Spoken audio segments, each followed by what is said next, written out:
Have you ever seen an old message from a friend and felt that knot in your stomach? That's where Anna is right now. She hasn't replied. Her first instinct is to write a long paragraph explaining everything. But here's the problem. That instinct often backfires. Instead of bringing Jake closer, it can push him away. So what's the better move? Just 3 words. Sorry, I disappeared. It's simple, honest, and it opens the door for a real conversation. Let's watch what happens when Anna follows her first instinct. Anna sees a message from Jake. It's 3 days old. She feels a knot in her stomach. A long excuse. The next sentence decides whether the moment gets worse or easier. There she goes. Anna is typing and it's a long list. But look closely. She never asks how Jake is. Not once. That's the problem. The whole paragraph is about her. Maya, when you get a message like that, doesn't it feel a bit self-absorbed? Exactly. That's why the better approach is to keep it simple. Sorry, I disappeared. Acknowledges the delay, doesn't make excuses. And then add a question like, how have you been, to show interest. That's what Jake needs to hear to feel that the friendship matters. Maya and Leo establish Anna's goal and her false belief. She's typing everything. That changes the pressure. Anna is typing a long paragraph, about to send it. The scene itself is simple. Here she goes. Anna sends the message and expects relief. Jake replies with 1 word. Okay. That changes the pressure. Jake replies with okay. Anna is shocked and anxious. And the answer comes back as, that cold reply hits harder than silence. That is the moment the tone either tightens or softens. I am listening for whether the sentence repairs the relationship or keeps resisting the correction. The next line, Anna froze. That's not what she expected. Tells me whether the repair is finally landing. In plain English, the exchange is this. Maya and Leo react to the cold response. The risky line is still. Writing a long paragraph with every detail of why you were busy. The line worth saving for the next try is, sorry, I disappeared. Exactly. Phone screen shows Anna's long message. She puts it down face up. Anna rereads her long message and realizes it's all about her. She starts to doubt her approach. That changes the pressure. Anna decides she needs a different approach. She puts the phone down in thought.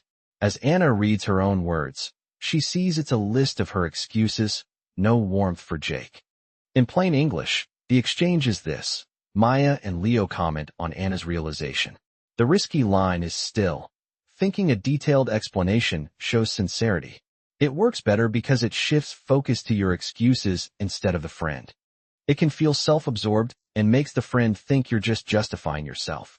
One detail to notice while saying it is one better line is. It fits because Anna remembers a time a friend just said, sorry, I was busy and it felt fine.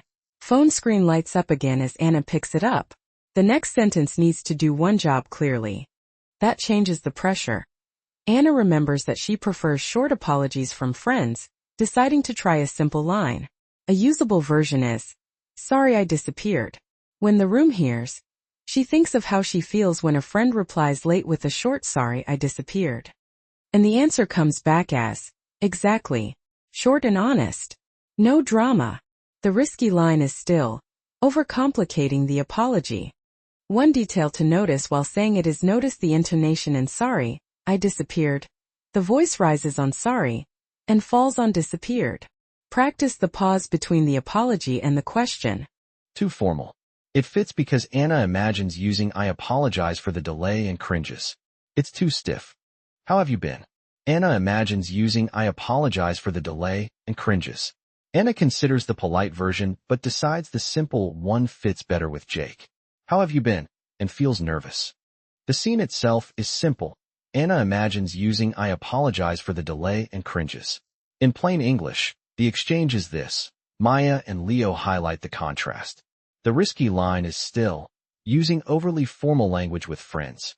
The line worth saving for the next try is, sorry, I disappeared. How have you been? A usable version is, sorry, I disappeared. I thought the problem was only what happened, but Jake, Anna's friend, is also reacting to how I explain it. Now Anna waits. She sees those 3 little dots Jake is typing. A long pause after a long excuse feels like rejection. But after a short, honest line, a pause can mean the other person is really thinking about what to say. That's a good sign. This is the moment of truth. The typing dots seem to last forever, but they're not a bad sign. They mean Jake is engaged. He's not brushing her off. So when you're waiting for a reply after a short apology, don't panic. The typing dots appear. That changes the pressure. Anna holds her breath, nervous, watching the typing dots. When the room hears, look at those 3 dots. They mean Jake is typing. And the answer comes back as, but Anna doesn't know if he'll be warm or cold this time. And then it happens. Jake's reply comes through. No worries. I was just checking in. How was your week? That's warm. That's open. Compare that to the cold, okay from before. One honest line changed everything. Notice how Jake doesn't demand an explanation. He just restarts the conversation. That's what a short apology does. It makes the other person feel comfortable to reach out. How have you been? Open the door. But if you need a slightly more polite version, you could say sorry for the late reply. I saw this just now. How have you been? That version works well when you want to acknowledge the delay politely. Practice that one now. Sorry for the late reply. I saw this just now. How have you been? Good.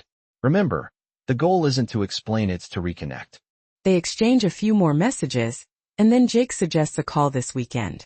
From a cold okay to planning a call, that's the power of one honest line. The conversation is flowing again. Anna learned something important today. Clarity is kinder than visible effort. You don't need a long explanation. You just need to acknowledge and ask about the other person. So next time you reply late, try Anna's approach. A simple apology, then a question. How have you been? Notice the pause after disappear. That's what makes it sincere. Now try the polite version. Sorry for the late reply. I saw this just now. How have you been? Great. Subscribe for more real-life English fixes that make your conversation smoother. And one short sentence leads to no worries. I would repair the conversation with, I apologize for the delay in responding. Thank you for your patience. How can I help? It addresses the problem because Anna's realization from previous scene leads her to examine the contrast between the 2 replies. Phone on the table, screen off, but Anna picks it up to look at the conversation one more time. Anna clearly sees how short honesty opened the conversation while the long excuse closed it. Keep the idea, but change the words for your real situation. Anna picks up her phone again. She scrolls to see the 2 replies side by side. My first reply, and one short sentence leads to no worries, sounds shorter and colder than I expected. Read that long message again. How does it make you feel? The friendship is restored. And it confirms the hidden cause. Anna recalls that when friends reply late to her, she prefers a short sorry. I was busy over a detailed excuse. The useful wording here is, I apologize for the delay in responding. Thank you for your patience. How can I help? Anna's phone shows her old long apology message in the chat. Anna explicitly rejects her old belief that long excuses are better. Anna scrolls back up to the long message she sent. She reads it again. And the answer comes back as, it's all about her. No room for Jake. The next line, she used to think explaining everything would bring him closer, tells me whether the repair is finally landing. She's not just repeating a phrase. She's explaining why it works. Say the ending in one clean chain. What we saw, what caused it, and how the result changed. Begin with the observation. Next day, Anna meets a friend for coffee. Finish with the result. Jake immediately responds warmly, and they plan a call. The friendship is restored. Anna and a friend sit at a cafe table. Anna's phone is on the table, but not in use. How have you been? Anna shares the insight with a friend at a coffee shop. By the time we reach, that's the real learning, understanding the why. I can hear whether I am still defending myself or actually fixing the moment.